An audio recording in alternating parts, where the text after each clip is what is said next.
Hi hello, ഇന്ന് നമ്മൾ സിമ്പിളായിട്ട് ഓയിലൊന്നും ഒഴിക്കാത്ത ഒരു മീൻ മുളകിട്ടതാണ് ഉണ്ടാക്കാൻ പോകുന്നത്. അതിനായിട്ട് നമ്മുടെ മൺചട്ടി അടുപ്പത്ത് വെക്കുക. അതിലേക്ക് കുറച്ച് 7 കൊച്ചുള്ളി, 1/2 സ്പൂൺ മഞ്ഞൾപ്പൊടി ഇട്ട് കൊടുക്കുക,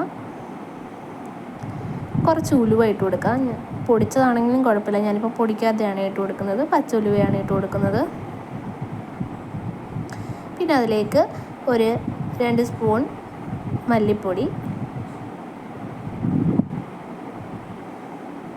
പിന്നെ 2-3 സ്പൂൺ മുളക് പൊടി. അത് നമുക്ക് എരിവിനനുസരിച്ച് മുളക് പൊടി ഇട്ട് കൊടുക്കാവേ. പിന്നെ കുറച്ച് കുരുമുളക് പൊടിയും കൂടി ഇട്ട് ഇത് നന്നായിട്ടൊന്ന് മൂപ്പിച്ചെടുക്കണം. ഇത് നല്ല കറുത്ത പരുവമാണ്, കരിഞ്ഞു പോരുത്.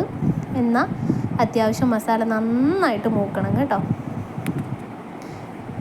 ഇതിനകത്ത് നമ്മൾ ഒട്ടും തന്നെ ഓയിൽ ഒഴിക്കുന്നില്ല, പക്ഷെ നല്ല ടേസ്റ്റുമാണ് കേട്ടോ. നന്നായിട്ട് ഇത് ഇളക്കി കൊടുക്കണേ, അല്ലെങ്കിൽ ഇത് കരിഞ്ഞു പോവും. നന്നായിട്ട് ഇളക്കി കൊടുത്ത് നമ്മുടെ മസാല മിക്സിയുടെ ജാറിലിട്ട് കുറച്ച് വെള്ളം കൂടെ ചേർത്ത് നന്നായിട്ട് അരച്ചെടുക്കാം.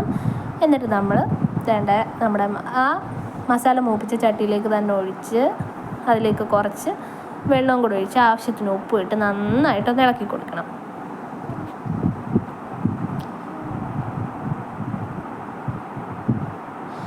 ഇതിലേക്ക് പിന്നെ നമുക്കൊരു 2 തക്കാളി, ഞാൻ ചെറിയതായതുകൊണ്ട് 2 തക്കാളി എടുത്തിട്ടുണ്ട്. നിങ്ങളുടെ ഈ വലിയ തക്കാളി ആണെങ്കിൽ ഒരെണ്ണം എടുത്താൽ മതി. അതും ഇട്ട് കൊടുത്ത് കുറച്ച് കറിവേപ്പില ഇട്ട് കൊടുത്ത് അത് നന്നായിട്ടൊന്ന് ഇളക്കി കൊടുക്കാം. പിന്നെ ഇതിലേക്ക് ഞാൻ കുറച്ച് ഉണ്ടമുളക് ഇട്ട് കൊടുക്കുന്നുണ്ട്. നിങ്ങളുടെ ഈ ഉണ്ടമുളക് ഇല്ലെങ്കിൽ സാധാ മുളക് ഇട്ട് കൊടുത്താലും മതി.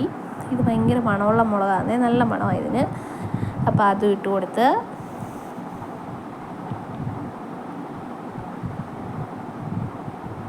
ഇനി ഇത് ജസ്റ്റ് ഒന്ന് തിള വരുമ്പോഴത്തേക്കും നമുക്ക് നമ്മുടെ കുടംപുളി ഇട്ട് കൊടുക്കാം. കുടംപുളിയും കൂടെ ഒരു 2-3 കഷ്ണം കുടംപുളിയും കൂടി ഇട്ട് കൊടുത്ത് മീനിൻ്റെ അരപ്പ് തിളച്ച് വരുമ്പോൾ നമുക്ക് മീൻ കഷ്ണം ഇട്ട് കൊടുക്കാം.